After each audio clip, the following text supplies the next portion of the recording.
After years in service, I was finally coming home for Christmas, but my father sent me a message. "Don't come. You're not welcome here anymore." That one line shattered me more than any battlefield ever did. After 8 years in the military, surviving war zones and carrying scars I never showed, I was finally heading home, only to be banished by my own blood. Before we continue, if this story hit you in the gut even a little, make sure to like, subscribe, and share with someone who needs to hear this. It's just getting started. I stared at the message, sitting alone at the airport gate with a backpack full of medals no one in my family had ever asked about. No, thank you. No, we're proud of you. Just silence. Until now that I was finally coming back. My sister, Emily, had called 2 days earlier, telling me there was a big family gathering this Christmas. "Dad's finally changing," she'd said. "It won't be like before." I believed her. Maybe I shouldn't have. As the boarding call echoed through the terminal, I hesitated. 100 thoughts flooded my mind. The fights. The way my father had told everyone I was a disappointment. The day I left and he said, "Don't come crawling back when the army chews you up." He was wrong. The army didn't break me. But this message, this felt like betrayal. Still, I got on the plane. When I landed in Chicago, it was snowing. I hadn't seen snow in years, not the peaceful kind that covered streets and made everything feel warm, even when it was cold. I took a cab straight to my childhood home, not telling anyone I was still coming. I needed answers. When I reached the front door, the Christmas lights were glowing. Inside, I could hear laughter, music, joy. I froze. Was that my cousin Greg's voice? The one who used to bully me for being too soft to survive the army? Then I heard my dad laugh, loud, proud, like the king of the castle. It hit me. They had a party without me. And not just any party. They were celebrating my absence. My hand clenched around the doorknob. I was about to knock, but then I saw something that stopped me cold. Through the frosted window, I saw my father handing Greg a small black box. Inside was a key. Not just any key. The key to my grandfather's old cabin. The cabin that was promised to me years ago. And that's when I realized they were giving away everything I was supposed to come home to. But I didn't come back. Empty-handed. I pushed the door open without knocking. The music stopped. Laughter froze mid-air. 20 pairs of eyes turned toward me. And in that single moment, the warmth in the room turned ice cold. My father stood still, his drink halfway to his mouth. "What are you doing here?" he said flatly, as if I were a stranger who had walked into the wrong house. I didn't answer. My eyes were locked on Greg, who was still holding the key, my key, in his hand. "You gave him the cabin?" I said, voice low but sharp. "Without even talking to me?" Greg chuckled. "You've been gone for years, man. We didn't think you'd ever come back." I looked around. The same people who used to ask about me when I first enlisted were now avoiding my eyes. My aunt, who once sent me cookies during basic training, quietly turned away. Not a single welcome home. I could feel the pressure building in my chest. But I didn't break. "You sent me away like I was nothing," I said to my father. "Now I'm back. And I'm still nothing? You left us," he snapped. "You chose war over family, over responsibility. Don't expect to come back and pick up where you left off." I took a breath.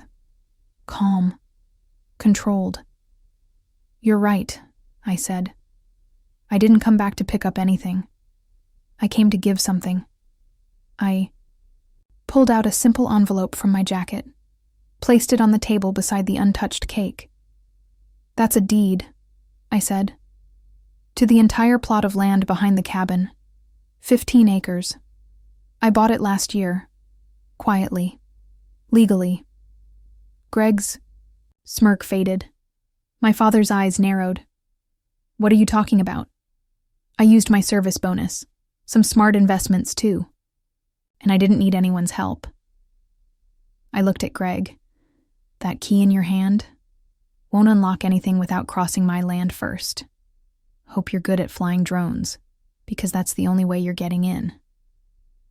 The silence was deafening. And then my father, the man who once told me I'd never amount to anything, took a step forward and said something I'll never forget. Is this some kind of revenge? I smiled, just slightly. No, this is closure. But just as I turned to leave, someone stood up from the corner of the room. Someone I hadn't seen in years. And what she said changed everything. It was my mother. I hadn't seen her since the day I left for deployment 8 years ago. Back then, she'd stayed quiet while my father ripped into me, calling me foolish for enlisting, accusing me of chasing pride over family. That day, she'd simply lowered her eyes, said nothing, and let me walk out the door. But now, she stood, up slowly, her hands trembling slightly as she placed her wineglass on the table. I told him not to send that message, she said, her voice shaking but clear. I told him you had every right to come home. The room went still again. My father turned toward her, his face tightening. What are you doing? She ignored him and walked over to me, her eyes glistening. I've watched them mock you. For years, she said. Greg, your uncle, even your sister at times. But you never fought back. You just disappeared. And I stayed quiet when I shouldn't have. Why now? I asked. My voice cracked more than I wanted it to. Because I knew one day you'd return, not for them, but to see if someone here ever cared. And I did. I always did. She reached into her coat pocket and pulled out a small envelope. Your grandfather left this for you. I wasn't supposed to give it to you until he passed. But when your father made that decision, I knew it was time. I opened it slowly. Inside was a handwritten note. If they try to take the cabin, don't fight. Just look under the floorboard by the fireplace. The real legacy isn't the wood. It's what I hid beneath it. My hands froze. The room suddenly felt too quiet. What's in the cabin? I asked her. I don't know, she said. But your grandfather, he was never the simple man people thought he was. Behind me, Greg shifted uncomfortably. This is stupid. The guy's dead. Probably just some old coins or something. But my father, his face had gone pale. That's when I knew. He did know what was in the cabin. And now that the land belonged to me, he couldn't get to it without me. And then, out of nowhere, Greg lunged at me, not with a punch but trying to snatch the envelope out of my hand. Give it to me, he shouted. The room erupted. Chairs crashed, people screamed, my mother yelled. And then, from the corner, a voice none of us expected broke through the chaos. Emily, my sister, and what she said, cracked the whole story. Wide open, Emily's voice cut through the chaos like a blade. Stop it! Everyone! Just stop pretending! The room went silent again. Even Greg froze, his hand still midair, inches from the envelope. She stepped forward, her face flushed. Not from embarrassment, but fury. You all knew this would happen. You planned it. The party. The timing. Giving Greg the key. You thought he wouldn't come back. That he'd stay gone like always. My eyes locked with hers. What are you talking about? She looked at me, eyes full of guilt and something else, regret. Dad didn't send that message by himself, she said. I wrote it. It felt like the floor dropped out from under me. You... What? I didn't think you'd come, she said quickly. I thought you'd ignore it, like you did the first few birthdays, like you did when Mom had surgery. You always stayed away. So when Dad said, "Let's just tell him not to come," I agreed. I helped him write it. My heart pounded. You think I wanted to stay away? You think I didn't want to come home all those times? You didn't, she shouted. You never called. You never checked in. I was deployed, Emily. I was in Afghanistan, then Germany. You think it was a vacation? She opened her mouth, but no words came. The guilt in her eyes said enough. I turned toward my father. You wanted the cabin, didn't you? You wanted whatever's under that floorboard. You thought I'd never come back, so you gave it to him. Someone you could control. He didn't respond. His jaw was locked. Greg looked completely confused now, like he'd been dragged into a bigger game than he realized. Emily whispered, "There's more." I stepped closer.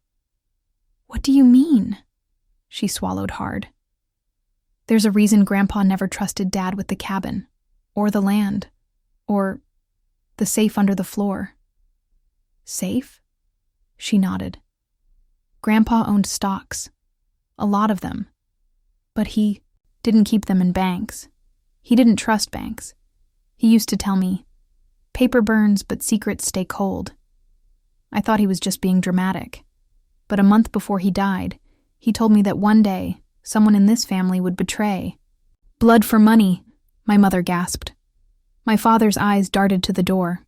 That's when I saw it. Fear. Real fear. He wasn't just scared of me taking the land. He was scared of what I'd find. Suddenly, a phone started ringing. Greg pulled it from his pocket, checked the screen, then went pale. "What is it?" I asked. He looked up at me, then my father. "It's the lawyer. Grandpa's estate lawyer. He said there's a letter I need to hear. A private one. But only if you show up with your brother." The room turned into stone, because that meant whatever was in that letter could change everything. Greg's hands were trembling as he put the phone on speaker. The lawyer's voice came through, calm, measured, but serious. "Is he there?" the lawyer asked. Greg glanced at me. "Yeah, he's here." "Good. Then I'll begin." There was a slight pause, then the recording played. "If you're hearing this, it means both of my grandsons are finally in the same room, which means the truth. It means both of my grandsons are finally in the same room, which means the truth can't hide anymore." The voice was unmistakable. Grandpa. Even after death, his voice carried weight. It quieted every whisper in the room. "I know what's been done behind closed doors. I know the lies told to keep one of you close, and the silence used to push the other away. But blood doesn't lie forever. So let me say this clearly. The land behind the cabin is not the treasure. It's the key." I felt my throat tighten. Under the floor of the cabin is a safe. Inside that safe is a document. Ownership papers to a company I started 20 years ago. It's been hidden, under a different name. That company is now worth $12.4 million. Gasps rippled through the room. The shares belong to one person, the grandson who fought for this family when everyone else turned their back. The one who built himself from nothing. The one who was never thanked for his service. The recording stopped. And just like that, silence. Greg was frozen. My father looked like he'd seen a ghost. Emily's lips parted, but she couldn't form words. My mother was crying. I looked at Greg. "Still want the key?" He slowly placed it on the table. My father stepped forward. "You think this changes anything? You think you can just walk in here and claim everything?" I didn't yell. I didn't move. I just said, calm and quiet, "I didn't come to take anything. I came because you told me I didn't belong. Turns out I was the only one who did. And then The front door opened. Everyone turned. And standing there was the one person we all thought was dead. He stood in the doorway like a ghost. Same old leather jacket, same quiet stare, same unmistakable limp from the old mining accident. My Uncle David. The man who'd been declared dead in a car crash 5 years ago. The man whose funeral we all attended. The man Grandpa cried over. Every face in that room went pale. My father backed up like he'd seen the devil himself. This isn't possible," he stammered. "We buried you." David stepped inside, slowly, every step deliberate. "No," he said coldly. "You buried a lie." He pulled off his sunglasses and stared directly at my father. "You set me up. That accident? It wasn't an accident. The brakes were tampered with, by someone who stood to inherit everything if I disappeared." Gasps filled the room. Emily covered her mouth. My mother sat down, shaking. My father's voice trembled. "That's insane. You're paranoid. There's no proof of that." David smiled, calm and slow, like a storm rolling in. "That's what you thought, but I've spent the last 5 years gathering it, quietly, silently, watching from a distance, and now," he pulled out a flash drive. "Now I have everything." Greg stepped back. "Wait, are you saying my dad tried to kill you?" David turned toward him. "I'm saying he tried to erase me, just like he tried to erase him," he pointed at me, "by pushing him out, gaslighting him, making him feel like he didn't matter, all while planning to take Grandpa's company, land, and legacy for himself." Then he turned to me. "You think Grandpa left that safe just for money?" He reached into his jacket and pulled out an old creased envelope. "He left something else. A confession, signed by your father." The room was pure silence. Then David looked at me and said, "I didn't come back for revenge. I came back for you, because you're the only one who deserves to lead this family now. My father lost it. This is nonsense. This is a scam." But just then, my mother stood up, and in her shaking hand was another envelope, one she'd hidden in her coat pocket all night. "Don't," my father said, eyes wide. "Don't open that." She looked at him for a long moment. "I should have done this years ago." She opened the envelope, and what fell out hit the floor with a soft thud, a copy of Grandpa's original will, not the revised one, the real one, and it didn't have Greg's name on it. The silence after that soft thud was louder than any scream. Everyone's eyes locked onto the will on the floor. The edges were yellowed, the paper creased, but the signature at the bottom was clear as daylight. Grandpa's name, real, untouched, legally binding. Greg stumbled backward like he'd been punched. That's not possible. Dad said the new will was final. He showed it to me." My mother's voice was quiet but steady. "He forged it, Greg." Greg spun around. "You're lying." She didn't flinch. I watched him do it. I was too scared to speak up. But now, I'm done being silent. My father's face turned crimson. "You think any court's gonna believe this? You think they'll take the word of a woman who—" "Enough." David stepped forward. "You forged a will.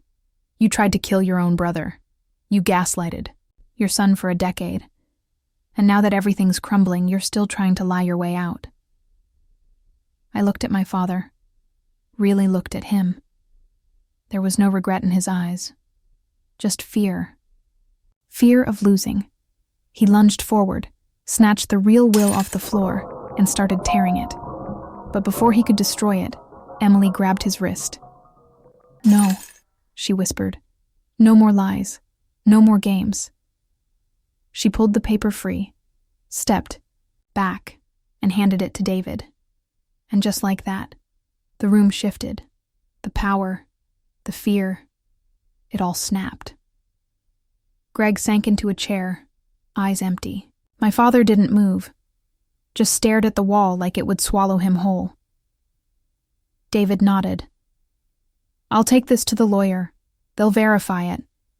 And once it's done, the company shares, the land, and everything under that cabin will legally belong to the one person Grandpa trusted most. He turned to me.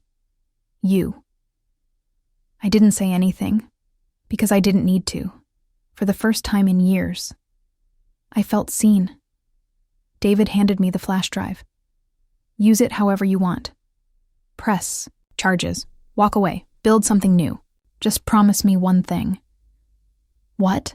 He smiled. Don't disappear like I did. This family doesn't need another secret. It needs someone real. I looked at the room. The ashes of lies, betrayal, and greed still settling. And in that moment, I knew exactly what I'd do next. Because this wasn't the end. It was the beginning of my legacy.